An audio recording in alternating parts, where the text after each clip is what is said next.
જય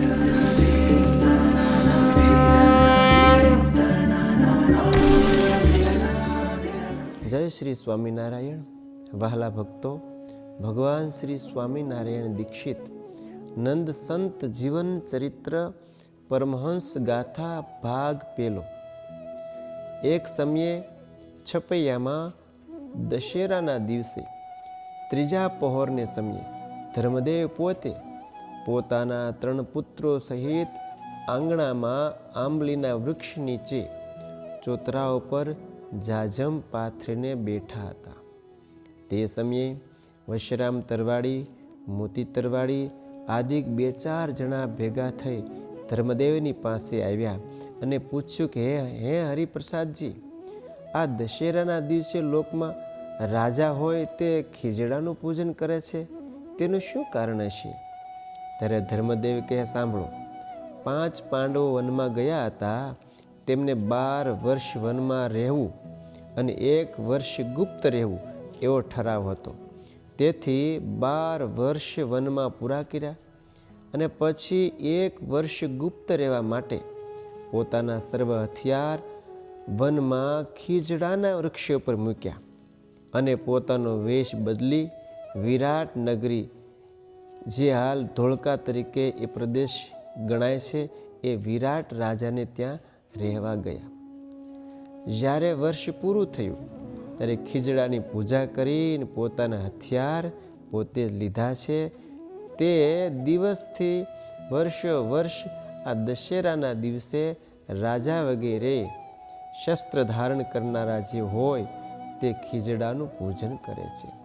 તેવું સાંભળીને વશરામ તરવાડે બોલ્યા કે આપણે પણ સર્વે હથિયાર ધારણ કરનારા છીએ, તો આપણે પણ ખીજડાનું પૂજન કરીએ. તે સાંભળીને ઘનશ્યામ મહારાજ બોલ્યા, મામા, આજે દશેરાના દિવસે ખીજડાને પૂજે તેને 5 પાંડવોના દર્શન થાય. એવું પોતાના ભાણેજનું વચન, ઘનશ્યામ મહારાજનું વચન સર્વે સાંભળીને ખુશ થયા અને નક્કી કર્યું આપણે પૂજા કરવી છે. પોતપોતાના ઘરે ગયા, સારા વસ્ત્ર અલંકાર ધારણ કર્યા, હાથમાં હથિયાર લઈ અને સૌ આવ્યા છે દાદા ધર્મદેવના આંગણે. અને પછી બાજતે ગાજતે મીન સાગરના ઉત્તરાદે કાંઠે 3 ખૂણિયા ખેતરમાં ગયા અને ત્યાં ખીજડાનું પૂજન કર્યું છે.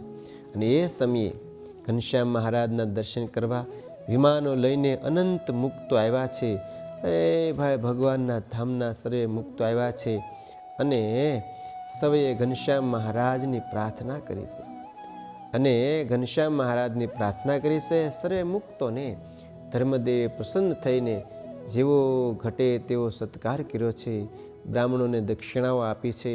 અને સર્વે પછી મુક્તો ઘનશ્યામ મહારાજ પ્રત્યે બોલ્યા કે હે અક્ષરાધિપતિ પૂર્ણ પુરુષોત્તમ, હવે અમોને શી આજ્ઞા આપો છો? ત્યારે અતિ પ્રસન્ન થઈને ઘનશ્યામ મહારાજ કહે, તમે સૌ સત્સંગમાં આવજો, અમે તમને પરમહંસ બનાવીશું અને અમૂર્તાનંદ, સુરતાનંદ, નરહરિયાનંદ એવા અમે તમારા નામ રાખીશું, તમને પરમહંસ કરશું. આવી રીતે પ્રગટ પ્રભુના આશીર્વાદ પામી અને સૌ અદૃશ્ય થયા છે. હવે વાત એવી છે કે એવી રીતે ભગવાન શ્રીના દર્શન આશીર્વાદ પામીને સૌ કોઈ ગયા છે. અને ત્યાર પછી વિપ્રકુળમાં એક મુક્તએ જન્મ ધારણ કર્યો, જેમનું બાળપણનું નામ હતું રામજી.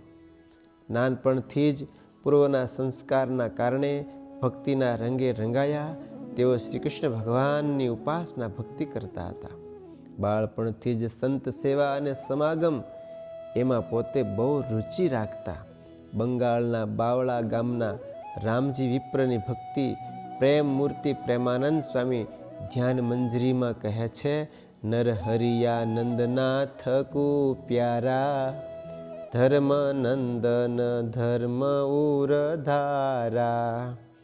આ નરહરિયાનંદ સ્વામી ભગવાન સ્વામિનારાયણના અતિશય પ્યારા અને વાલા સંત હતા.